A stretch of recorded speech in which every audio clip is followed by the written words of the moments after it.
But what I really want to talk about on this point isn't the HOAs, it's just these other additional fees and also more specifically taxes that you're going to find in certain areas, especially with new developments.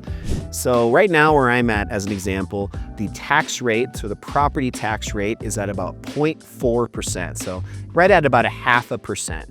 And that's pretty average for the entire city of Denver. Whenever I have people asking me about property taxes, I always like to start there and say, that typically you can assume about 0.5% is what your annual property taxes are going to be. So let's just use a $500,000 home as an example. You're looking at paying about $2,500, maybe a little bit less than that over the course of a year for your annual property taxes on a $500,000 house. However, these new build communities can bump that significantly higher. The Sterling Ranch is one of my favorites right now, and it's actually located a little bit further southwest from where I'm at in a deeper part of Southwest Littleton.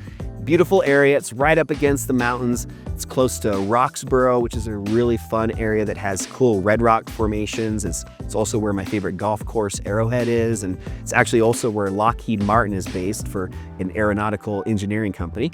But in the Sterling Ranch area, it's pretty much brand new. They've been building homes over there for about 5 to 7 years now, and it's starting to look a little bit more like an actual community. But a lot of times these HOAs, and more specifically these new build communities, they have a second, what's called a metro tax district, where you're gonna be paying an additional amount, and not indefinitely, but for a period of time to help offset any of these infrastructure costs that it takes just to build up this brand new community.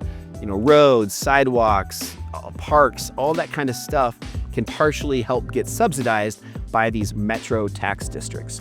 So Sterling Ranch, we'll use this again as an example, just the annual property tax over there, the rate is at about 1.4 to 1.6%. So instead of on that $500,000 home, instead of paying about $2,500 on that community, you're paying maybe closer to $7,500. So significant difference, especially when you break that out on a monthly basis.